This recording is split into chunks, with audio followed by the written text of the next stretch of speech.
What if a single gunshot could ignite the largest and deadliest war the world had ever seen up to that point? In 1914, that's exactly what happened. The early 20th century was a time of escalating diplomatic tension among Europe's great powers.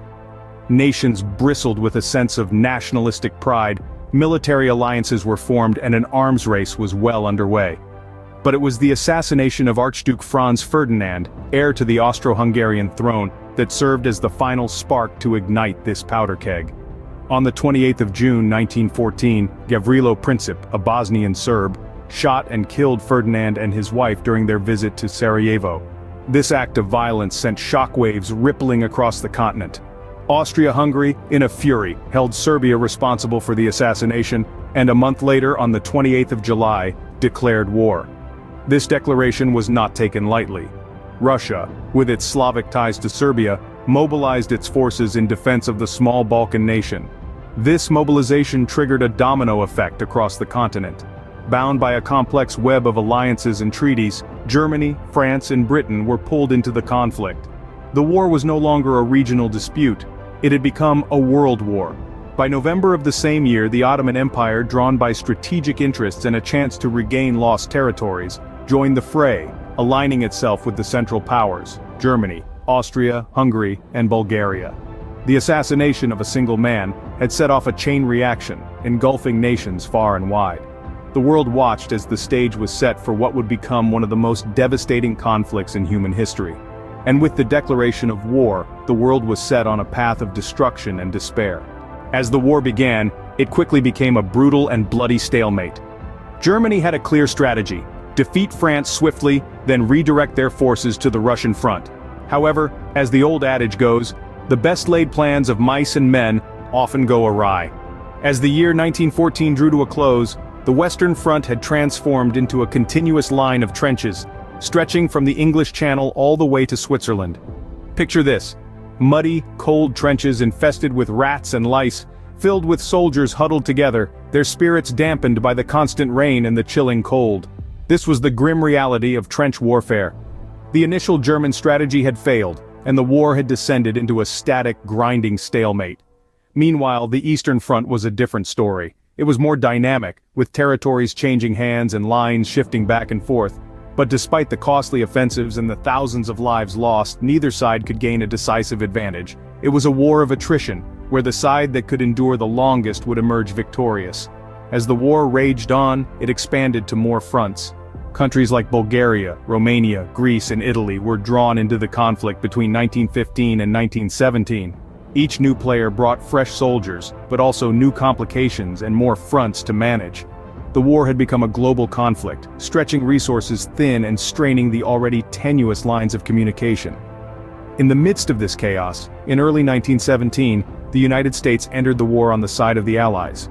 This was a significant development, tipping the scales in favor of the Allies, but it would still be a long road to victory. The world had never seen a war like this before, with neither side able to gain a decisive advantage. It was a war that challenged every notion of warfare, a war that tested the resilience of nations and the courage of individuals. It was a war that would shape the course of the 20th century. As 1918 dawned, the tide of the war began to turn. The final year of the conflict was marked by a series of dramatic events that would alter the course of history. Germany, in a desperate bid for victory, launched what would become known as the Spring Offensive in the West. However, despite initial success, this audacious push fell short. The German army, depleted and demoralized, could not sustain the momentum. In response, the Allies launched a counter-offensive. The 100 Days Offensive, as it came to be known, was a series of relentless attacks that shattered the German lines and marked a significant turning point in the war. The German front line began to crumble, retreating in the face of the Allied onslaught. Simultaneously, the Central Powers alliance was unraveling.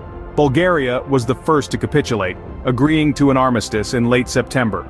The Ottoman Empire, stretched thin across multiple fronts, followed suit in October. Austria-Hungary, its empire crumbling from within, agreed to an armistice in early November.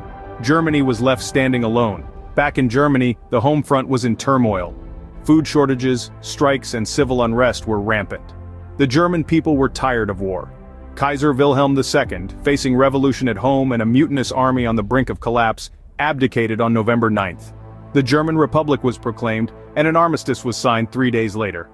The guns fell silent. The fighting was over. But the end of the war did not mean the end of suffering. The armistice marked the cessation of active hostilities, but it was not a peace treaty.